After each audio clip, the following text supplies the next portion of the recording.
भैया जब से 10th का बोर्ड खत्म हुआ है ना, तब से ये टॉपिक पूरे ट्रेंड पे चल रहा है कि आईसीएससी इजी है या सीबीएसई इजी है।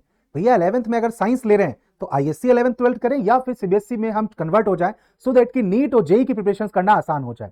अब भैया देखो, आपकी इसी सारी उलझनों को दूर करने के लिए ये वीडियो मैं लेके आया हूं, जिसमें मैं आपको एक कंपैरिजन करके दिखाने वाला हूं with the CBSE syllabus and the ICSE syllabus, जहां पे आपको ये समझ में आ जाएगा आने वाले पार्ट में आगे कि किस तरीके से चैप्टर बाय चैप्टर अगर हम कंपैरिजन करें तो कौन से टॉपिक हैं जो कि सीबीएसई में दिखते हैं और कौन से टॉपिक है जो कि आईएससी में दिखाई देते हैं। और फिर वो वाली बात आती है कि भैया अगर मुझे जेई और नीट की प्रिपरेशन करनी है तो फिर मेरे लिए क्या बेस्ट होगा, ये मैं सवाल आप पे छोड़ूंगा लास्ट में, तो अंत तक रुकना और सारे कंसेप्ट क्लियर करके जाना। अभी देखो, सबसे पहली बात ना ये देखना जरूरी है कि एक बार हम जरा कंपैरिजन ड्रॉ कर लें, थोड़ा सा स्ट्रक्चर और वेटेज देख लेते हैं जो हम सीबीएसई और आईसीएससी में हमारा चलता है। तो आपको दिख रहा होगा स्क्रीन पे ये सारी चीजें, एक तरफ है हमारे पास सीबीएसई क्लास 11 और एक है हमारे पास आईएससी क्लास 11। ठीक है, अगर मैं स्पेक की बात करूं, एग्जाम पैटर्न की बात करूं, तो भैया 70 नंबर की थ्योरी है, क्योंकि यहां भी है प्रैक्टिकल है, यहां पे आपका 30 मार्क्स का। ठीक है, और फिर हमारे पास 41 मार्क्स की आपकी यहां नोटिस कीजिएगा फिजिकल केमिस्ट्री भी होती है 41 मार्क्स की, बेसिकली आपका लैब वाला हिस्सा। ठीक है, यहां पे आप देखोगे 70 मार्क्स का थ्योरी है, 15 मार्क्स का प्रैक्टिकल है, प्रोजेक्ट वर्क है 10 मार्क्स का और प्रैक्टिकल 5 मार्क्स की।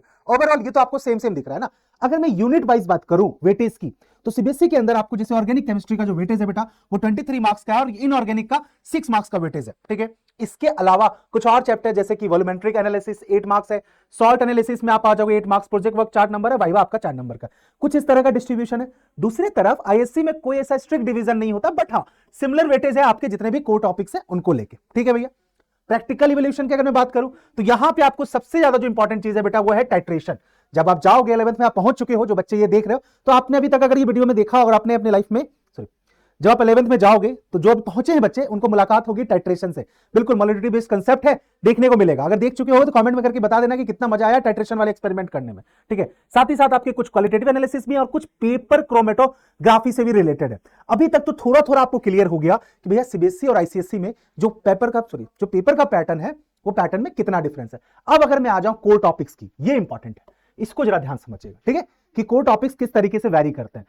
बात करूं मैं सीबीएसई क्लास 11 तो कुछ बेसिक कंसेप्ट ऑफ केमिस्ट्री जैसे कि law of chemical combination, mole concept या फिर आपका इंपिरिकल फॉर्मूला, मोलिकुलर फॉर्मूला, कुछ याद आ रहा है?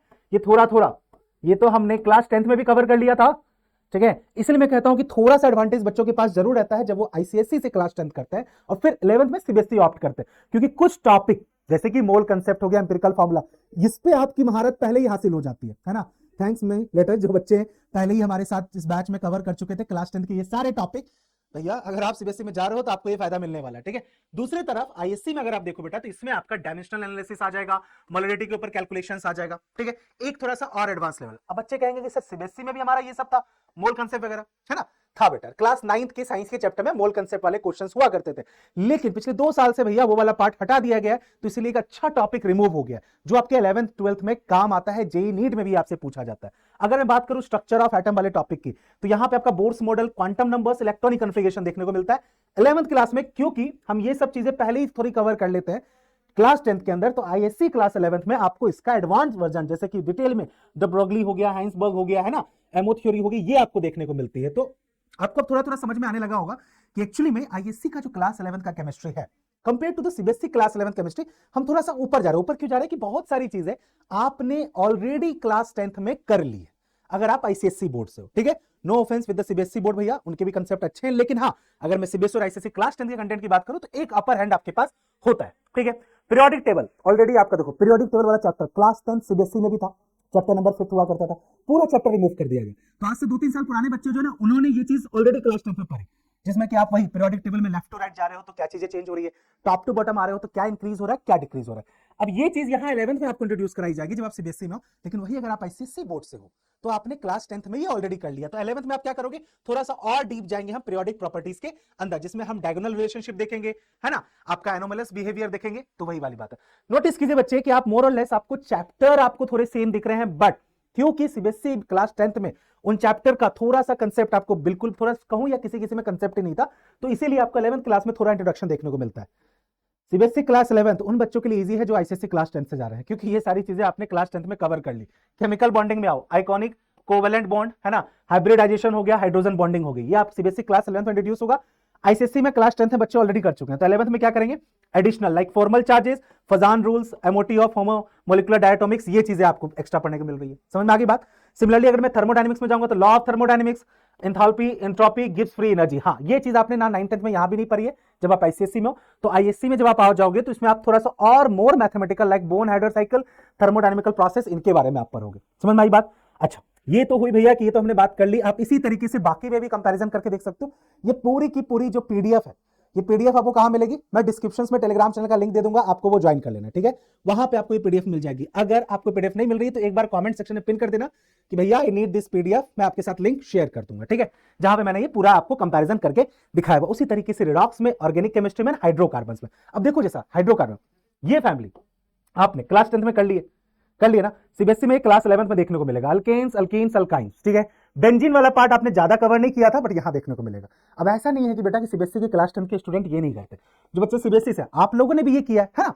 बट एक अपर हैंड है आईसीएसई के बच्चों के पास, क्योंकि इन्होंने इससे रिलेटेड ना केमिकल इक्वेशंस भी देखी है ना, बहुत सारी चीजें उन्होंने ऑलरेडी यहाँ पे कवर की हुई है, ठीक है? और अगर मैं बात करूं, देखो यहाँ पे प्रैक्टिकल सिलेबस की कंपैरिजन की बात करूं तो देखो एक्सपेरिमेंट में जैसे कि आपका पीएच डिटरमाइन करना, टाइट्रेशन, ये आपको सीबीएसई क्लास 11th में, क्वालिटेटिव एनालिसिस है लाइक केटायंस एंड एनायंस का। आईएससी की मैं बात करूं तो ज्यादा स्ट्रक्चर वे में मोलरिटी बेस्ड टाइट्रेशन है, पेपर क्रोमेटोग्राफी है, सॉल्ट प्रिपरेशन, ठीक है?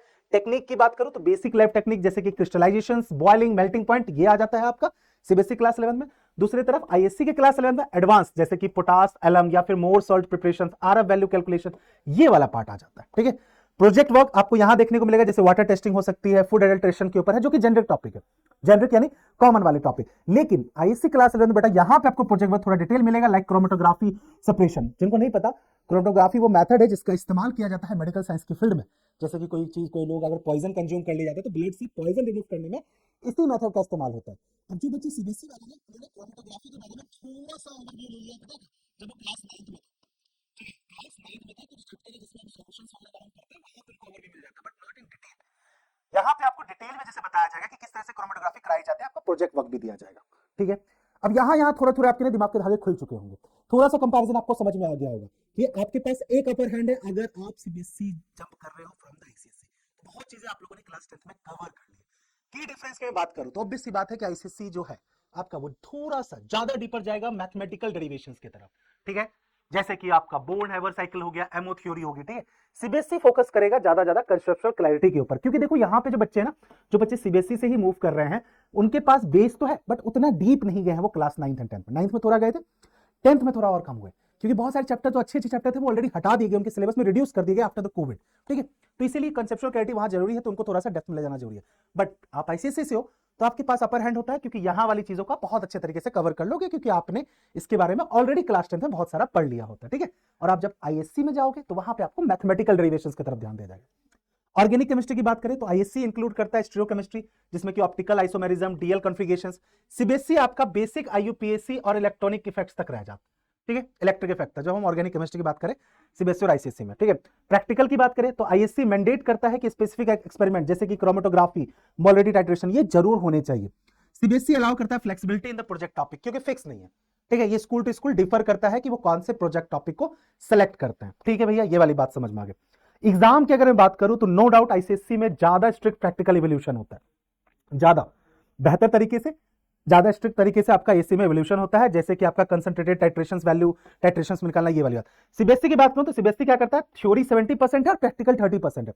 और सीबीएसई में ना बेसिकली आपको प्रैक्टिकल्स वगैरह के अंदर मोस्टली मैं बताऊं तो बहुत सारे, क्योंकि मेरी क्लोज ऑब्जर्वेशन है, तो बहुत सारी प्रैक्टिकल्स जो होती हैं आपको स्कूल्स में प्रॉपर तरीके से बहुत से स्कूल में नहीं कराई जाती है, तो इसलिए सिर्फ प्रैक्टिकल फाइल पे फोकस किया जाता है, क्योंकि मोस्ट ऑफ द बच्चे होते हैं वो ज्यादातर कोई ना कोई इंस्टीट्यूट वगैरह ज्वाइन कर लिए होते हैं, तो मोस्टली प्रिपरेशन वो आईटी जेईई और नीट के लिए करते हैं।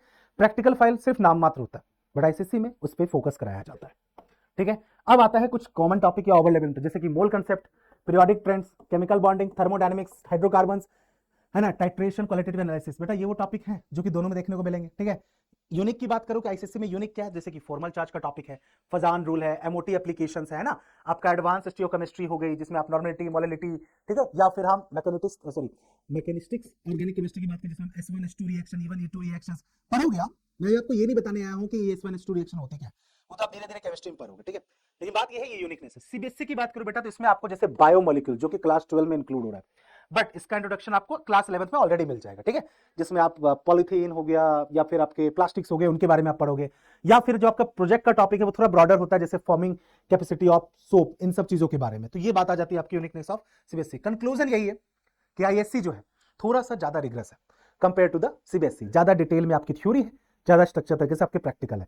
सीबीएसई की बात करूं अदर हैंड, तो सीबीएसई आपका एप्लीकेशन ओरिएंटेड है, ठीक है, फ्लेक्सिबल है प्रोजेक्ट के मामले में, लेके फिक्स नहीं है कि आपको यही प्रोजेक्ट हर साल रहेंगे, वो डिपेंड करता है school to school, teacher to teacher, ठीक है ना, कि वो कैसे चाहते हैं कि कौन सा प्रोजेक्ट बच्चे को दिया जाए। क्योंकि देखो सीबीएसई में ना होता क्या है, अब तो आपके डमी स्कूल के कंसेप्ट कम हो रहे हैं, गवर्नमेंट ने उसमें काफी स्ट्रिक्ट एक्शन लेने की बात कर दी है, बट क्योंकि बच्चे 11th में 12th में फोकस करते हैं अपने कम्पिटेटिव एग्जाम्स को लेकर, ठीक है, तो स्कूल ज्यादा आना जाना हो नहीं पाता, प्रैक्टिकल्स उतने प्रॉपर तरीके से होते नहीं है, इक्विपमेंट्स नहीं है, या फिर प्रॉपर आपको लैब ऑपरेटर नहीं है, तो इसीलिए टीचर क्या चाहते हैं कि भाई प्रैक्टिकल में बच्चों के नंबर अच्छे आ जाए, तो वो प्रोजेक्ट में ना वैसे ही प्रैक्टिकल डालते हैं जो कि बच्चे ईजिली कर पाए, ठीक है। लेकिन सवाल ये आता है कि भैया इस कंपैरिजन को देख के अब मैं कैसे डिसाइड करूं कि मुझे अगर जेईई और नीट की प्रिपरेशन करनी है तो फिर मैं क्या ऑप्ट करूं। अब मैं देखो यहां पे आपको बता रहा हूं, देखो जो सिलेबस है आपका जेईई और नीट का, अगर आप लोगों ने अभी तक गो थ्रू कर लिया है तो आपको पता चल जाएगा बेटा कि चाहे आप सीबीएसई बोर्ड से कर रहे हो, चाहे फिर आप आईएससी में क्लास 11 12 ऑप्ट कर रहे हो, टॉपिक और सिलेबस आपने ऑलरेडी दोनों में कवर कर लिया, ठीक है। जैसे कि मैंने बता दिया कि कुछ टॉपिक ऑलरेडी आप आईसीएसई क्लास 10th में कवर कर चुके हो, जो आपको सीबीएसई के क्लास 11th में देखने को मिलता है। एक अपर हैंड जरूर होता है, अगर आप आईसीएसई क्लास 10 से सीबीएसई क्लास 11th पे आते हो तो आपको एक एडवांटेज मिलता है, क्योंकि ऑलरेडी बहुत सारे टॉपिक आप लोगों ने कर लिए होते हैं, ठीक है। लेकिन बात यह है बेटा कि जो टॉपिक और जो सिलेबस आपके नीट हो जेईई का है, तो जब भी आप कोई बैच लेते हो, जब भी आप जहां से प्रिपरेशन करते हो, वहां पे वो चीजें आपको कवर कराई जाती है, ठीक है ना। बट हाँ, अगर आप डिटेल में जाना चाहोगे, अगर आप मुझसे पर्सनली पूछोगे कि भैया क्या सजेशन है, whether I should opt ISC और आई शुड ऑप्ट सीबीएसई, मेरा होगा बेटा दिस इज योर कॉल। मैं सही बता रहा हूं, कोई ऐसा बहुत वास्ट डिफरेंस नहीं कहूंगा मैं, क्योंकि ज्ञान यहाँ भी मिल रहा है, ज्ञान वहां भी मिल रहा है, ठीक है। मोर और लेस आपको हर जगह चीजें मिल रही हैं। अब ऐसा नहीं है कि जो चीज आपको आईसीएससी के टॉपिक में बताई गई है, तो अगर आप वो चीजें अपने टीचर के पास जाओगे तो हो सकता है वैसे ही वो ऐड ऑन कर दे, है ना। बट हाँ, ये चीज जो दिमाग में रहता है कि भैया आईआईटी जेईई और नीट के सिलेबस कंप्लीटली एनसीईआरटी बेस्ड होता है, नो डाउट एनसीईआरटी से होता है कंपाइल होके, पर जो बच्चे आईएससी से करते हैं ना बेटा, वो जब बैच की तैयारी करते हैं तो वहां भी उनको प्रिपरेशन कराई जाती है, ठीक है। तो ये आपकी कॉल है कि आप किससे जाना चाहते हो, आप आईसीएससी में आप आईएससी क्लास 11 करना चाहते हो या सीबीएसई करना चाहते हो। अभी तक तो आप लोगों ने माइंड मेकअप कर लिया होगा, लेकिन मैं आपको बताता हूं कि जो हमारा बैच है बेटा, चाहे वो 11th क्लास का बैच हो हमारा, जो कि इग्नाइट बैच है साइंस का, कंप्लीटली ये तो पूरा फोकस करेगा कहां पे बेटा, आपके आईएससी, ठीक है ना। ये तो कंप्लीटली फोकस होगा बेटा आपका किस पे, आईएससी क्लास 11 12 साइंस पे, ठीक है।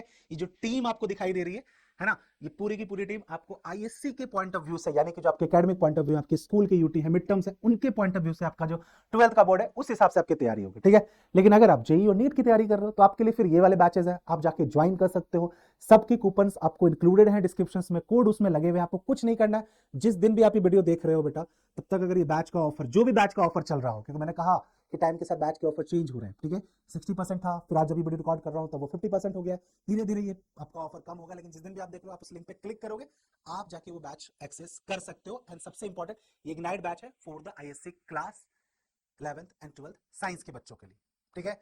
जाके ज्वाइन कर लो, डिस्क्रिप्शन में आपका लिंक है। बट स्टिल अगर आपको कुछ भी क्लियर नहीं हुआ या कुछ भी पार्ट रह गया हो डाउट में, तो कमेंट कर देना इस वीडियो में, मैं आपको पर्सनली वहां पे गाइड करके बता दूंगा, ठीक है। बाकी बेटा बात यही है कि पढ़ाई यहां भी करनी है, पढ़ाई वहां भी करनी है, जिस भी आप बोर्ड में जा रहे हो डजंट मैटर, ठीक है, पढ़ना आपको हर जगह है। तो उस चीज को दिमाग से निकाल दीजिए कि सीबीएसई में आएंगे तो कम पढ़ना है, आईएससी में रहेंगे ज्यादा पढ़ना, ऐसा कुछ नहीं बेटा, एफर्ट और मेहनत हर जगह लगेगी, ठीक है। और मोर और लेस आप सारे टॉपिक जो है वो हर जगह कवर करोगे। कंक्लूजन ऑफ द स्टोरी यही है, चाहे सीबीएसई जाइए चाहे आईएससी जाइए, लास्ट में आपको जेईई और नीट के एग्जाम देके क्वालिफाइड होना है, उसका सिलेबस आपका कवर हो ही जाएगा बैच के अंदर, ठीक है। आपको डाउट रह गया हो तो कमेंट करके बता देना कि कौन सा पार्ट आपका मिस हो गया, कोई चीज समझ में नहीं आई हो, ठीक है ना। बाकी वो बच्चे जो ऑलरेडी क्लास 10th में थे बैच के अंदर, तुम मुझे ये बता दो तुमने ये बैच ले लिया ना, एक्सपीरियंस कैसा चल रहा है, just write down the comment sections, ठीक है। और हाँ, एक बात और लास्ट में बेटा, अच्छे से तैयारी करो, अच्छे से पढ़ाई करो।